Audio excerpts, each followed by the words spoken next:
नमस्ते अनि स्वागत छ बम्बी बस्ने युट्युब च्यानलमा। आज चाहिँ हामीले नास्ता बनाउँदैछौँ हैन।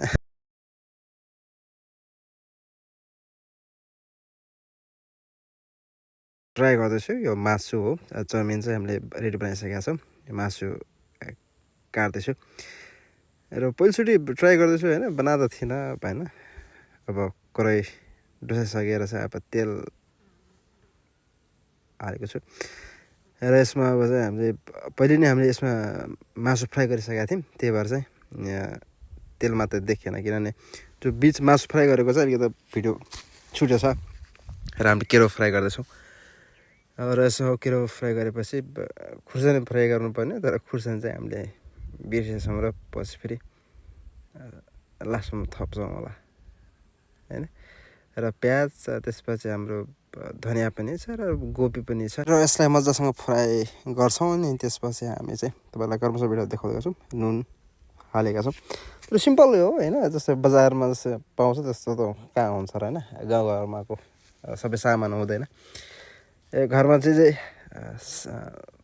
सामानहरू पाउँछ हैन, मसलाहरू, मरमसलाहरू, ती मात्रै हामी प्रयोग गरिरहेको छौँ। र यसलाई मजासँग फ्राई गरेपछि हल्का यसलाई फ्राई गर्छौँ। त्यसपछि हामी बाँकी चाहिँ हाल्दै जानेछौँ।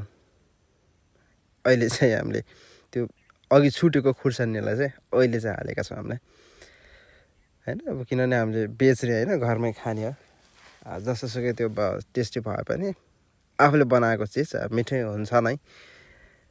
त्यही भएर चाहिँ हामी किनभने त्यो बनाइरहेको भए सायद सबै चिजहरू हामी हाल्थ्यौँ होला। र त्यही हो, कहिलेकाहीँ यस्तो सानातिनाहरू मिस्टेकहरू भइहाल्छ।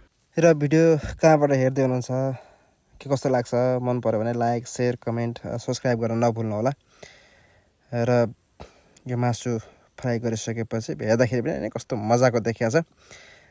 खाउँ खाउँ खाउँ लगाइरहेको होइन।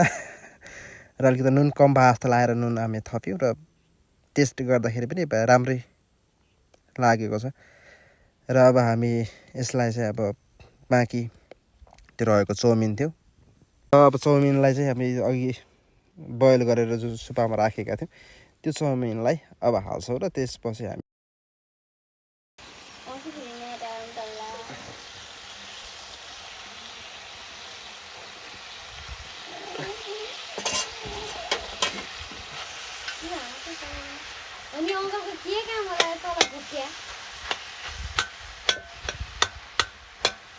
फाइनली हाम्रो चाउमिन चाहिँ पाक्यो।